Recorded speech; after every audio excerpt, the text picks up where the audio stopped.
I was on a call with an HVAC owner last week, and he mentioned something that was pretty concerning, so I thought I'd make a video out of it.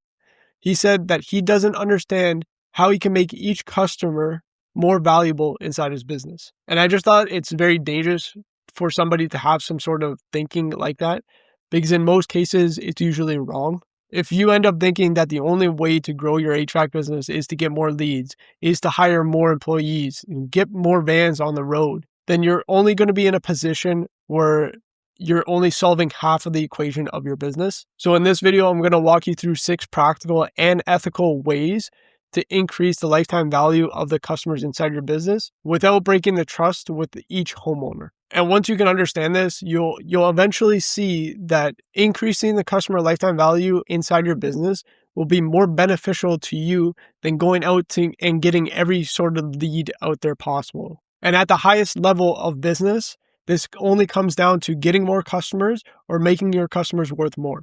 And yeah, I know there's going to be people in the comments, there's going to be people all over blowing up my DMs and talking to me and saying that like, no, you can grow your business through marketing, through hiring, but if you look at it at a bigger scale here, that everything there can be put into one category out of the 2 ways. So let's break down the 6 different ways. The first way and the most obvious way is going to be to increase your prices. And I made a video on this last week or so, and it talked about how you can find out your gross margins so you can properly set yourself up for a proper net profit. You can sell the same furnace, the same repair, the same maintenance. You can sell it all, and you can price it the right way and the wrong way. So where most of these businesses end up doing is that they end up underselling all of their jobs because of the fear of losing it to like their competitor, or maybe the homeowner might not agree on a price. And the only way that you think is the proper way of doing it is to bring down the price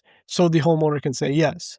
But in reality, that will hurt you in the long run. And so by raising prices, it's not about gouging the homeowner out of as much money as possible, because that's not what you're trying to do. So what you're trying to do is charge for your business to stay healthy. So now the second way is going to be how you can reduce the cost of the work that you can deliver to these homeowners. And you can do that by improving the efficiency of your installs, getting better prices on the materials, reducing the amount of callbacks that you have, and just having better training inside your business. And I'll use this for an example because I know there's some businesses out there that are taking possibly 2 days on a furnace and an AC install in one home. So if you can reduce that time frame down to 1 day, that customer just dramatically increases the value, because now that you can service and install a full package inside one home in 1 day,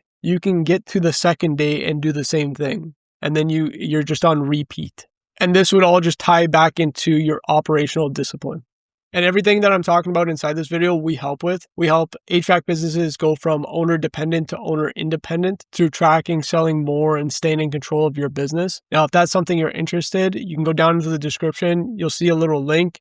You can click that, book a time, and we can just have a quick chat. Now, the third way is going to be how you can get your customers to buy more frequently from you. And the way to do this is you got to stay as top of mind as possible with them. So the only way to do that is through a maintenance contract. You might see online that people will talk about top of mind through the amount of SMS or emails that you can send to them.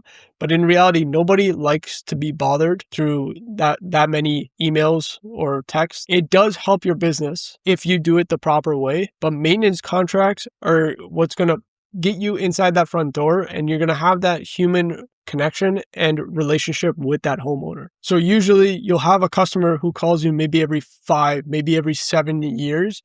But if you can get that customer on a maintenance plan that will benefit them, you can show up to their house maybe once or twice a year, which will increase that lifetime value of that customer.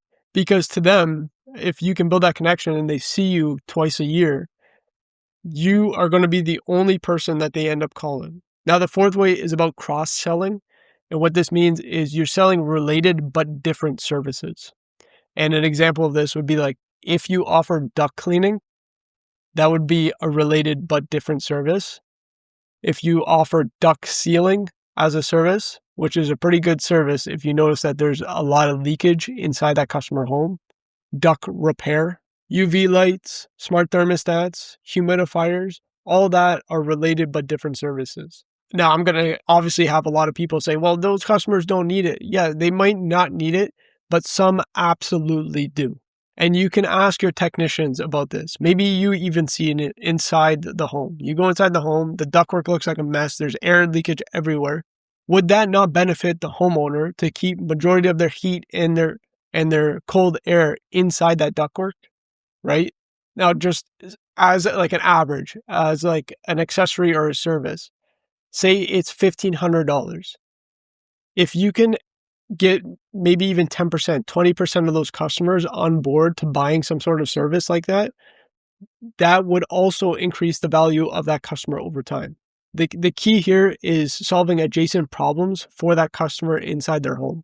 Now, if we look at number 5, it's going to be upsells. And you're probably thinking like, well, what's the difference between upsells and cross sells? An upsell is more of the same thing. So can you sell a mid-efficiency furnace but upsell them to a high efficiency furnace? If you offer a warranty, are you able to provide an extra 3 years of warranty, labor warranty, on top of your install? Those would be all considered an upsell. Now, here's something you wouldn't know unless you're tracking it properly like we do.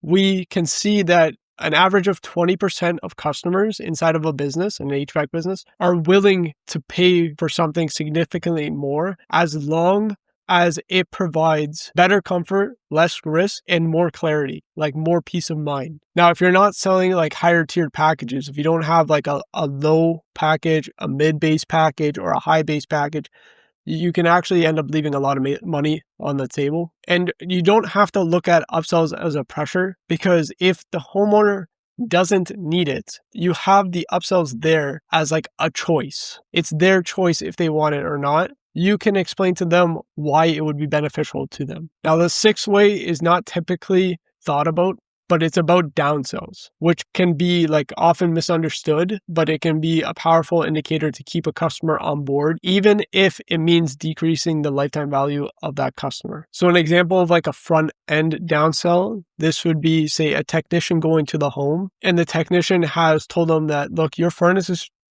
pretty old. It's a 12-year-old furnace. I think it's time to upgrade.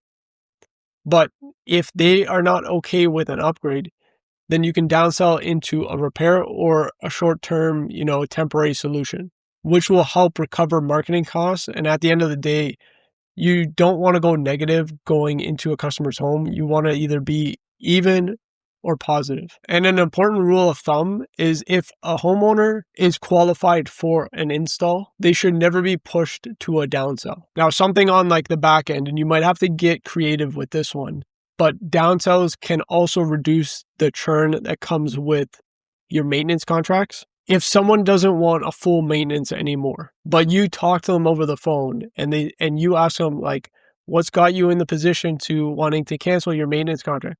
Did you see any benefits? What was one thing that you really liked out of the maintenance? And out of that one thing that's in the maintenance, you can tell that person over the phone, that homeowner, that, hey, you know what?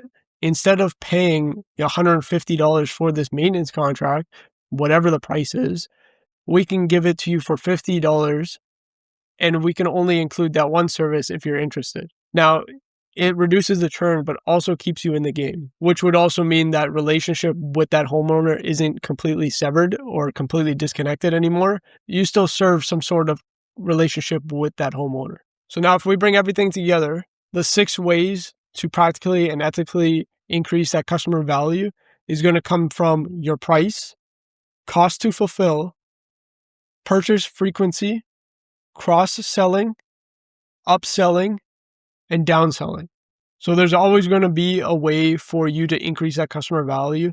You just have to get creative with the certain ways that you get it out to those homeowners. So the way to look at it is growth isn't about being as busy as possible, because that would be another concern, but it's about building a business where each customer can support your next level.